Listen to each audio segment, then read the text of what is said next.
Welcome to How to Sell More. In today's episode, we are talking about win rate. Win rate, what is it? Why does it matter? How can we improve it? Why is this the most important KPI every sales-focused team, every company, every marketer should be focused on? Well, we're going to dig into that with today's guest, Andy Paul. Now, here's just a little teaser. 75% of B2B buyers do not want to talk to salespeople. We talk about whether selling is a science, an art form, a skill, and most importantly, a topic that I do not think people spend enough time focused on. Why the buying journey is completely different from a selling journey.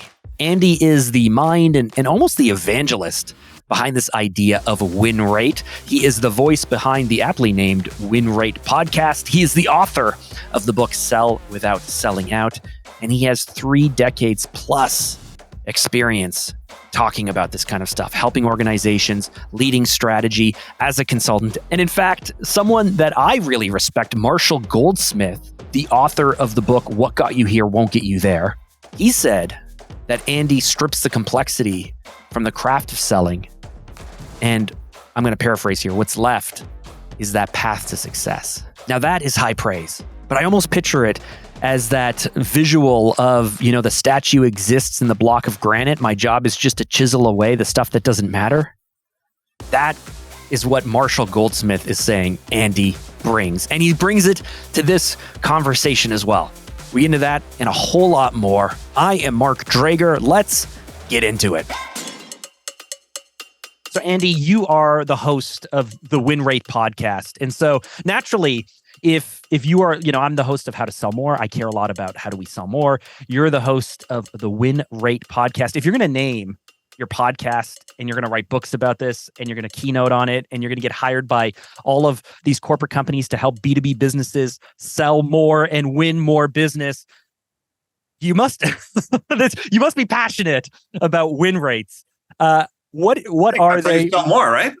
Why have you dedicated your life to win rate? Isn't that just a KPI? Yeah, I mean, what's surprising. I mean, and there's been a change on this over the years. I was brought up in sales. This is the metric, right? Because what your win rate's telling you, this is the buyer's vote on the value and the quality of their buying experience with you. Full stop.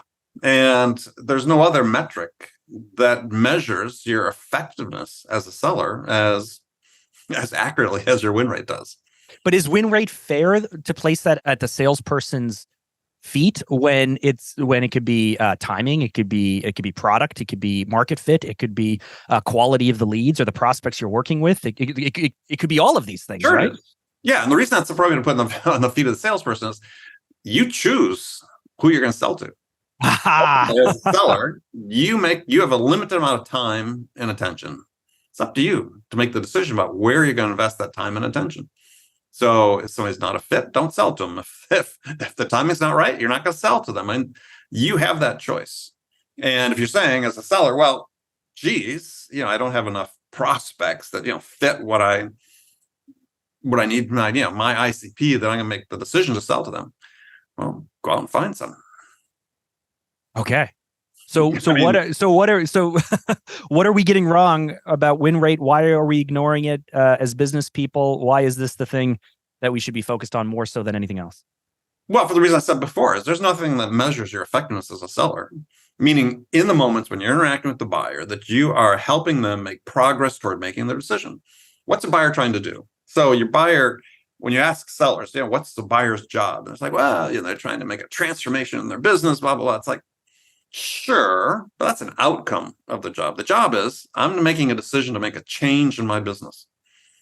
And the reason I'm talking to you as a seller is not because I want to talk to you, but I'm talking to you because I need to, right? If I could get it done without you, I'd do it without you. So, so you just quoted, I don't know if you're familiar with the book. Are you familiar with the book, Think Like Your Customers? I had this on my desk all the time. Yeah, I've talked to Bill in the past, yeah. Bill Stinnett, he wrote this like 20 years ago, but there's an amazing quote in there, which is like, hey, if your prospect can do this without you, they will cut you out in a second. Absolutely.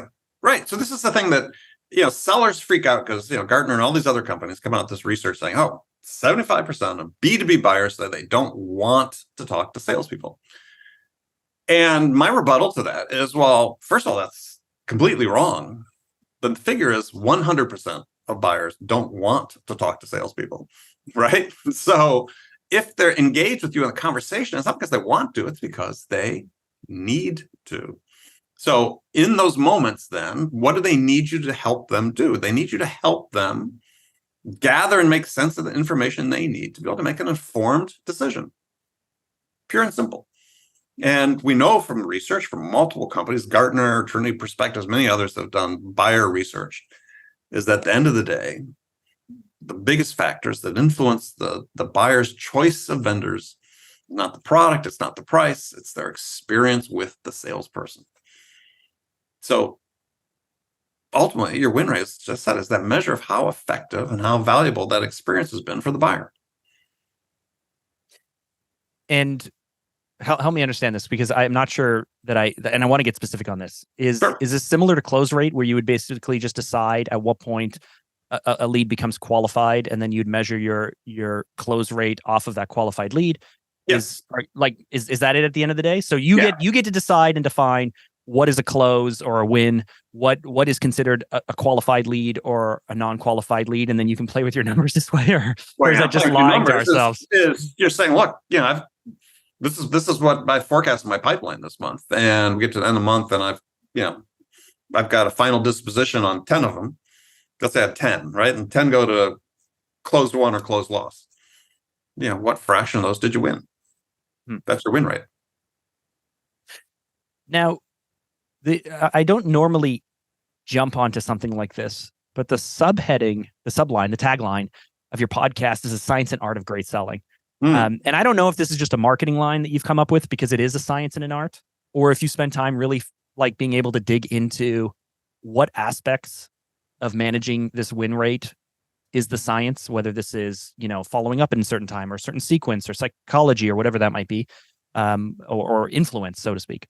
And what if this is an art, like just adding your own voice, your own flair, your own follow-up, your own connections with people? Is there a cheat sheet that you've developed over the years that you can help me understand the difference between these two parts of it, or what we should be doing to increase this win rate? Yeah. So, yes, the most important thing you can do to increase your win rate is make the choice about who we're going to invest your attention, right? And so some of that is going to be, I'd say, predominantly upfront. A lot of it becomes sort of intuition through experience, right? Is if you're working with this, if you're a manager and you're working with a seller, and the seller says, look, this is going to make this a qualified opportunity. This is coming into my pipeline. It's going to come into my forecast. As a manager, you want to ask, well, why? Why are we going to win this deal? Now, it's early stages, but unless the seller has some understanding as to why you are uniquely qualified to win that business, why they feel they're uniquely qualified to be able to help the buyer on that, then why are you investing your time on it? So really, a lot of it comes down to discovery and qualification. And we know this is not, news. A lot of people say, hey, give me and I do this. I said, go into a company and they need help saying what's wrong with sales. You start with discovery and qualification. Now, the big problem with discovery, and this is, again, it's the science, is an art, with a little bit of both, is that the way most sellers approach discovery is asking questions to determine whether the buyer is a fit for their product, which is not the purpose of discovery. The purpose of discovery is to understand what's most important to the buyer in terms of the outcomes they want to achieve by making this change in their business and the challenges that are preventing them from making that change. Two different things. But I would say most sellers walk away from sales training and from sessions with their managers or whomever saying, look, here's the playbook, here's the questions we ask these questions. And they're all geared around what the seller needs from the buyer, not what the buyer needs from the seller. And so really what the reason they're talking to you in the first place is, to some dimension, they need help understanding what they can achieve by investing in your product and service and implementing it. They need to really get your insights about, do they really understand the scope of the opportunity, the scope of the problem they're trying to address? That's why they're talking to you. So as a seller, is that science? Well, it's sort of a science, but it's really sort of the art as well. Is look, I'm there for the buyer. How can I help them, as opposed to what can I extract from them to help me move forward in my process? To move to my next stage, I meet my exit criteria for discovery, which is an illusion in and of itself, because the buyer doesn't track to your sales stages. And discovery is not a one and done event. I mean, every time you interact with the buyer, one of your goals is to deepen your understanding of the buyer and what things that are most important to them. And how often is the buying journey completely different than the selling journey, right? 100% of the time. Right? 100%. Okay, I wasn't going to go that far, but I thought maybe as marketers and as salespeople and as strategists, we could at least get a little bit of overlap there. But it's different every time. I've spent a lot of time looking into this recently, because I'm in the process of writing my next book, and it's one of the topics I'm covering. And you look at the typical stages in a CRM system. They're all about the seller. They're not about the buyer at all.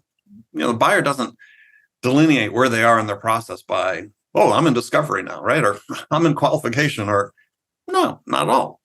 In fact, most sellers, I'd say, really have no understanding really of what buyers are trying to do as part of their job. If their job is to quickly gather and make sense of the information they need to make an informed decision, really with the least investment of their time and attention, what's that mean they have to accomplish? Now, Gartner took a stab at it 5 years or so ago. They came out with this buyer enablement flow chart. You maybe have seen it. It's this, sort of Rube Goldberg diagram of all these back and forth lines. It's the opposite of a linear stage-based process, as opposite as you could be. But at the core there is, they said there's some tasks the buyer has to accomplish. And they were sort of right with that in my mind. I think they didn't quite nail it. But I believe, and my experience has shown, is that buyers have 3 tasks that they need to accomplish. You should align your selling to those 3 tasks. And the 3 tasks are really very simple. First task is what I call the what task, is what are we trying to achieve? What's the most important thing we're trying to get out of making this change? What's the opportunity we're trying to address, the problem we're trying to resolve? And what are the challenges that are standing in our way? So I call that, the 3 tasks are the what, the how, and the who. So the first one is the what. Now, as a seller, you'd have to look at it from sort of a design perspective, right? Is if I can really understand what the what is, actually, if I can even influence and help shape the buyer's conception of the outcomes they can achieve, then I've put myself at a competitive advantage. So once the buyer's got to that stage, then the next thing that they're trying to do is they're trying to decide, okay, now we've got our what. So now we're going to talk about how we're going to get our what, how we're going to achieve this most important thing. And again, a huge opportunity for sellers to walk the buyer through and influence the trade-offs they make, because any decision a buyer makes is a result of trade-offs, right? It's not, oh, that's great, I want that. It's like, well, no, you could do A or B, or you could do A and B and C. And so your job as a seller is how do you guide the buyer through those trade-offs to say, oh yeah, okay, our vision started to be complete here about how we can achieve our most important, objectives. And then the third thing the buyer has to do then is decide who they want to make the change with. That's really the third order decision for the buyer. But most sellers come in and say, pitch their products. It's all about them, right? Choose me, choose me, choose me. And the mind of the buyer, that's really the least important thing they're going to decide. But as Gartner talked about in research they published in April of this year, in 2023, 9 most important factors influencing the buyer's decision choice of a vendor. Number 1, trustworthiness. Not product, not price. Number 2, adaptability of the sellers to be able to help us in the way that we need to be helped. In fact, none of the 9 really were about product, features, or price at all. And this has been another company, Trinity Perspectives, based in Australia, who's done thousands of win-loss interviews around the world with enterprise buyers. Summarized, a little over a year ago, the CEO summarized what they learned from all these interviews into 9 reasons why you win, 9 reasons why you lose. None of the 18 were product, features, or price. Actually, the one mentioned on price was your price was too cheap. Too low. Yeah. So what I love about the 3 steps that you mentioned, having your prospect have to decide what is the challenge, the goals, how they will approach it, and who will, very much overlaps with the way that I tend to think more from a marketing or brand positioning point of view in terms of the 5 stages of awareness and being able to drive people through it. Now, as you're speaking, one thing I'm thinking is this sounds like a very insight and consultative based selling technique, which I appreciate because that's how I like to work with people. I like to work with people where it's like, give me your challenge or your opportunity and let us work together at the same side of the table to figure out how to overcome this and the best fit. And you do create a business case for it and develop even, pros and cons for each potential, or, a risk profile for each potential way we can move forward. But I've always felt like, and maybe I come from more of a corporate or enterprise background, but I've always felt like when you look at salespeople, quote unquote, they're driving the conversations more forward. They're pushing people ahead. They're maybe using the stick a little bit more than the carrot, so to speak. Sure. It just seems like I've always felt like I'm maybe far too passive in my approach because I just want to be there to help the people arrive at the best solution and hopefully position us as that best solution, win the budget, win the client, deliver a great experience. The rest kind of takes care for itself. But it feels like a passive approach compared to, I don't know, a more aggressive selling approach. How do you respond to that? Yeah, that's just not true. I mean, the fact is that, why are buyers, again, part 2 about why are buyers talking to sellers? Not because they need to. Well, they need to because what? They're going to make a decision. This idea that you have to push buyers. If you don't push them, they're not going to make a decision. It's not like that's 100%. It's just not true. It's just not true. Well, like some things we run into, like if they don't have budget this quarter or this fiscal and it wasn't planned and no one in the C-suite is going to open up budget for it, I always go like, great, let's circle around when this is something we can win.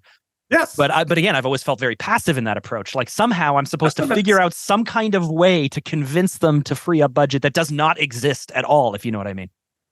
Right. I mean, there was a study that came out from purchasing managers like, I don't know, 10 plus years ago. I remember seeing it said only 21% of large purchases are budgeted at the beginning of the year, specifically, right? Meaning that a need came up, somebody identified a need, an opportunity, and they could make a business case for the use of capital. And the company said, sure, let's do it. Oh, so in that case, you're proving the point that I'm not doing a good enough job of creating a dramatic enough need to warrant finding new budget to move forward with this. Sure, there could be that. Absolutely. But on the other hand, that's really part of when you're defining the what, as I call it, is you have to define the rationale for making the decision to make a change. See, most sellers say, well, what we're going to do is we'll do this business case at the end, right? That could be sort of like our closing thing, right? It all makes sense. And my approach is, well, no, we actually do that up front. See, if you don't do it to the end and you wonder, okay, why do so many deals end up in no decision? It's not because the buyer's making they're making the decision to stick with the status quo. They're making the decision not to buy from you, right? Because you didn't make the case for change. Make the case for change up front before you invest all your time and energy, right? You're going to invest some, right, to help understand what's most important to them. And you're going to, the objectives they're trying to achieve and the challenges they have internally. And then you'll do the business case then, the general business case. You're not going to be afraid to talk about your price up front. You can't talk about value if you don't talk about price, because value has, right, no meaning in the absence of price. So you're going to do, whether it's a payback calculation, an ROI calculation, I think payback is one most CEOs, CFOs like, is you're going to do that up front before you've invested the remaining 3/4 of your time and attention to get the deal. Because then the buyer's saying, yeah, we're committed to making a change. This makes sense. We're going to continue to invest our time talking with you to make this happen. And by going through this, in my experience, you're also arming either the senior leader to be able to have a rationale to explain down why this investment of time and money and effort's being made, or you're giving a mid-level person the ammunition they need to sell through them up to get approval on these things. Yeah, and it's you want to know early, right? What do you want to do? You invest. I remember talking to this one client, they're celebrating this big deal they had won. And they did a really good job of documenting all the time and effort they spent on it. And I looked at it and I talked to the CEO. I said, well, you could do one more of these this year. He says, what do you mean? I said, well, you just took so much time to get this one deal. Can you imagine going through that process and the customer saying no at the end? It'd be devastating, right? So don't do that. Don't wait to that point to them say, oh, nah, maybe it's not the right time for us. I said, no, you have that decision near the beginning. So so I know this might change specific to specific, but let's imagine a perfect world. Are you doing trial closes? Are you asking for some kind of small commitment step by step? Are you breaking out scoping into its own sub project on its own PO, so that way you could be paid to consult before you actually develop the scope? Like how are you winning people over, and how specific should we be? Yeah. Yes, you certainly can do small projects and basically charge the customer to do that scoping for them. That's my favorite approach, because they're going to do the work either way. Yeah, and I've done that, and it really depends on the buyer. It depends on your sense of their openness to it. It really depends in part on how you approach it. So it sounds like you approach it more from a consultative basis, which is really, we talk about consultative selling, but no one really thinks about it as a consultant does, right? And so one of the ways you're able to sort of work successfully through the what stage of things is doing what I call selling without a product, meaning you show up and you're just there to understand how you can help. And this is something I started doing years ago. I worked for a company where they hired me to sort of start up, and they'd done some work in the defense business, and they hired me to start a commercial side of the business. And they had some technologies, but no products. And so my job was, according to the CEO, he says, well, you can go sell to whoever you want. But yeah, they just need to pay for all of our development and manufacturing costs. But you can sell whoever you want. And so I had this experience where I went out to companies. It's like, well, geez, I don't have a product, right? And I know the companies that, I had a series of companies I thought might be interested in something we might be able to create, but I had no idea what that would be. And so you just had to engage in conversations with senior people about opportunities that maybe they're looking at, or specific challenge they had. And it's really kind of liberating when you didn't have a product behind you that you're trying to push. So what are you using in that case? This is a great case study. Were you using in that case to earn the conversation, the initial conversation? Credibility and trust. I mean, it's just I'm trying to remember specific instance of what things I had said, because the conversations happened a long time ago. But it was because I can imagine, like curiosity, perhaps. We come from this defense space, and we have these technologies, and we have these great things, and we're looking and like, would you explain that we're simply reaching out because we believe that this technology can be applied in your industry, and I'd love to explore these things with you? In some cases, it was, look, I have an idea, right? I have an idea I want to run by you. Yeah, and would this be of interest to you at all? And you find the right person, they want to talk about it. And you're not pushing anything, not pitching anything. We're just exploring an idea. And one thing would oftentimes lead to another. And rarely did the idea that I was, triggering the conversation with end up being the one that we ultimately worked on. But that wasn't the point, right? The point was just to engage in the conversation, and then to be able to build a level of trust where they said, look, they're not wasting my time. I also relied on resources. This is a very technical product, so I relied on resources within the company to help me in some of these conversations where we could sort of brainstorm, and then we could have the customer, maybe they had an idea about something. Maybe we could help them think a little bit differently about that idea. Sometimes we were doing deals with companies that we were building products for them, ultimately with companies that had more employees, more engineers in their department than we had in our entire company, right? But we had a different way of looking at the world, a different sense of credibility about getting things done, and ultimately trust.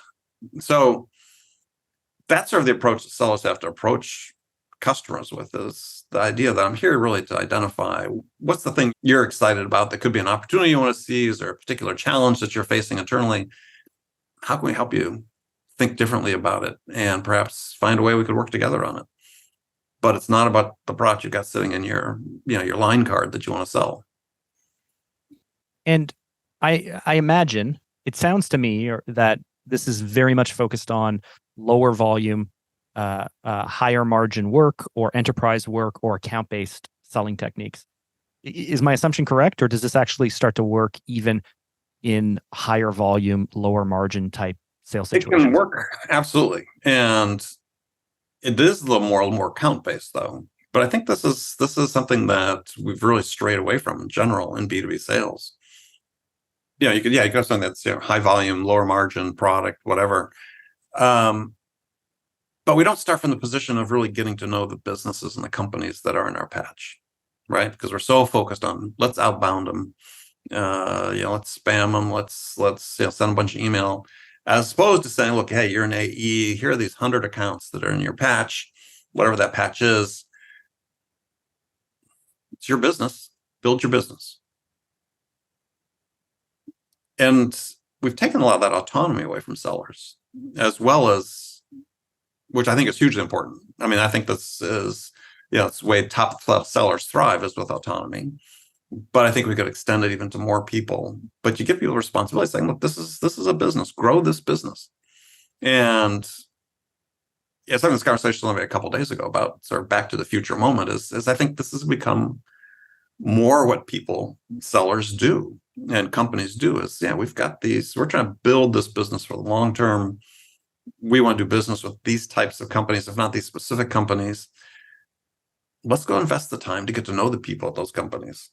Let's meet them at conferences again. That's because people are going to conferences. Let's meet them at networking events. Let's go travel to the office and just do a lunch and learn. Just do these things that just sort of faded away because they work, right? It's a human business. And yes, there's a lot of ways that generative AI is going to be able to help. And I use it. I'm excited.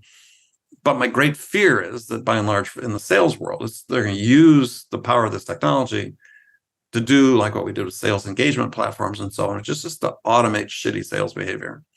I'm so excited about that. I want everyone in the world but me to just jump on board with AI and produce mass piles of garbage. Right. Because it'll be so much easier for me to stand out. And you can see it already, right? You can see the content. And I can't say I can do it with 100% accuracy. But I follow lots of thought leaders on LinkedIn. You probably do as well. And I can tell the ones that have leaned into AI. As we delve, that's not language I use that every AI writer says. Like, let's delve into this. Let's delve into this, right? So, and it's there's one guy in particular, right? He's very prolific in general, but you just look at his content now in the last several months, it's like, you're losing you in there, buddy. And the reason people followed you. But I think that's there's an opportunity to be able to use it well. You're seeing some companies come with applications to help sellers prepare for meetings and so on. But even then, the advice oftentimes comes across as very generic. I was had a friend yesterday that there's several people are creating sort of templated prompts you can use to for call preparation and so on. And so he took this one prompt he got that a relatively well-known person put together and put his name into it, right? How would you prepare for a call on me? Not me, but him saying himself.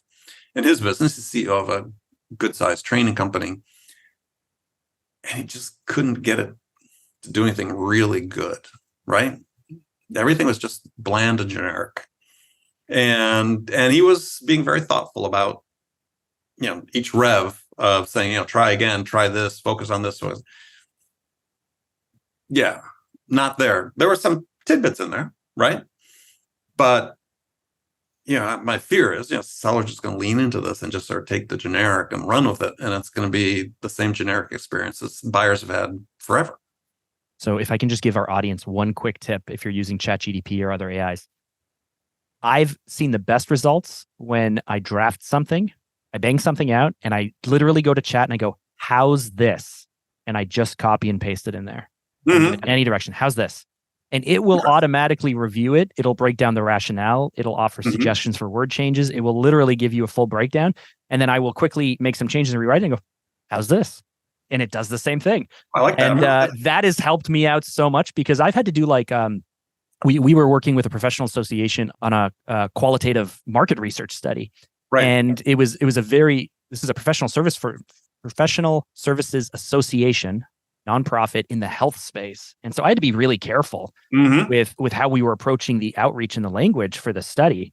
And so we just kept running over and over and over and over again through chat, like, how's this? How's this? How's this? Until finally we're like, okay, we think we have something buttoned down. And it made suggestions that I would never have even considered in terms of risk profiles or explaining things. And we do this for board of director meetings as well before we send out notes for our clients who are presenting to boards.